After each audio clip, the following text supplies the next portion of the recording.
प्रिय क्रांती मित्र हो, जय भीम, जय अशोक, जय संविधान, जय भारत। प्रिय क्रांती मित्र हो, आपल्या सर्वांना क्रांतिकारी जय भीम। मित्रांनो, आज या देशामध्ये भारतामध्ये सरळ सरळ दोन गट पडलेले आहे। एक गट आहे संविधानवादी आणि एक गट आहे संविधान विरोधक। एक गट आहे आंबेडकरवादी आणि एक गट आहे आंबेडकर विरोधक। हे सरळ सरळ भारताची दोन गटांमध्ये विभागणी झालेली आहे। आंबेडकरवाद विरुद्ध आंबेडकर द्रोही, देशप्रेमी विरुद्ध देशद्रोही, असा हा सरळ सरळ विभागणी भारताची झालेली आहे। या देशामध्ये राष्ट्रीय स्वयंसेवक संघानं नफरत फैलावण्याचं काम केलं। राष्ट्रवादाच्या नावाखाली धर्मांधता त्यांनी पोचली निर्माण केली। आज देश एक संघ राहावा म्हणून आंबेडकरवादी प्रयत्न करत असताना या देशाला धर्माच्या नावावरती, जातीच्या नावावरती विभागण्याचं काम संघानं केलंय, असा जाहीर आरोप जनतेमध्ये होत राहतो। या संघानं जे काही पेरलं त्याला आव्हान देण्याचं काम या देशातल्या फक्त आणि फक्त आंबेडकरवाद्यांनी केलं। संघाच्या विरुद्ध जर कोणी ताकदीनं उभं राहत असेल, संघाच्या विरोधात जर कोणी मजबूत आवाज उठवला असेल आणि संघाच्या विरोधात जर कोणी प्रामाणिकपणे लढा लढत असेल तर ते फक्त आणि फक्त आंबेडकरवादी आहेत। मित्रांनो, वंचित बहुजन आघाडीचे नेते ऍडव्होकेट प्रकाश बाळासाहेब आंबेडकर घ्या, बहुजन समाज पक्षाचे दिवंगत नेते मान्यवर कांशीराम साहेब यांच्यापासून तर मायावती बहन मायावती यांच्यापर्यंत घ्या, बामसेफचे वामनराव मेश्राम यांच्यापासून तर भीम आर्मीचे चंद्रशेखर भाई यांच्यापर्यंत घ्या, आनंदराज आंबेडकर यांच्यापासून तर तामिळनाडूच्या स्टॅलिन पर्यंत घ्या। ही सगळी प्रखर आंबेडकरवादी नेते मंडळी थेट RSS ला आपल्या अंगावरती घेत आहे, त्यांच्याशी लढत आहे। तर दुसऱ्या बाजूला त्यांच्या विरुद्ध लढण्याचं फक्त नाटक करणारी काही मंडळी आपण पाहतोय।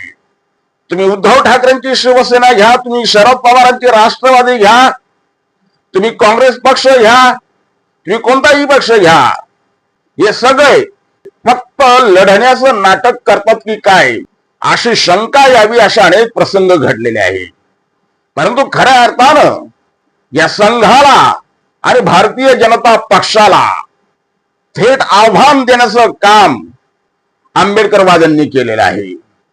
आज जर या भारतामधला संघ परिवार, भारतीय जनता पक्षाचा परिवार जर कोणाला घाबरत असेल तर तो फक्त आणि फक्त आंबेडकरवाद्यांना, आंबेडकरवाद्यांचीच त्यांना भीती आहे, अन्यथा त्यांना भीती कोणाचीच नाही। आज जर आंबेडकरवादी लढले नसते तर भारतीय जनता पक्षाला आणि RSS ला, संघाला मोकळं रान मिळालं असतं आणि हम करे सो कायदा ही प्रवृत्ती या भारतामध्ये त्यांनी निर्माण करून ठेवली असते। परंतु जागोजागी त्यांना आंबेडकरवाद्यांनी ब्रेक लावलेला आहे, त्यांना जागोजागी आंबेडकरवाद्यांनी रोखलेला आहे। हा देश एक संघ आहे।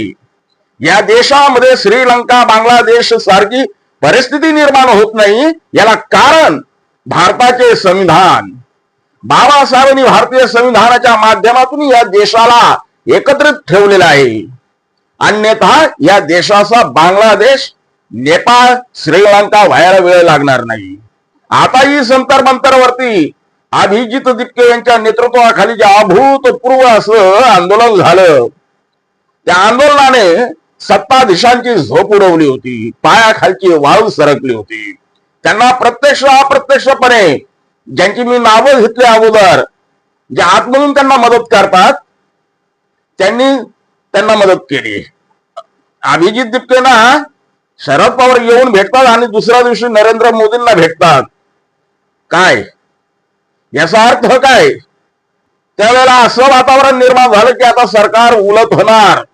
तुम्ही ते कराळे मास्तरांचा व्हिडिओ पाहिला असेल, कराळे मास्तरांनी त्याच्यामध्ये अतिशय पोटतिडकीनं काही गोष्टींचा गौप्यस्फोट केलेला आहे।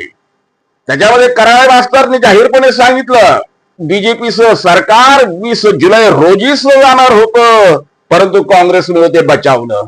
आम्ही म्हणत नाही, त्यांचीच लोक म्हणतात। कराळे मास्तर तेच ना काँग्रेसच्या विचारधारेतले, त्यांनी तो आरोप केलेला आहे. मित्रांनो, काँग्रेस राहो भाजपा राहो की शरद पवारांची राष्ट्रवादी, हे सगळे एक आहेत. यांना लढणारा आणि भिडणारा फक्त एकमेव आंबेडकरवादी. आंबेडकरवादी आहेत म्हणून हा देश सुरक्षित आहे, एवढं मात्र लक्षात ठेवा. जय भीम. क्रांती मित्र हो, भीम पॅंथर या आपल्या हक्काच्या यूट्यूब चॅनलला कृपया सबस्क्राईब करून आम्हाला विषमतावादी शक्तींच्या विरोधात लढण्यासाठी बळ द्या, शक्ती द्या, ऊर्जा द्या. कमेंट करा, लाईक करा, शेअर करा.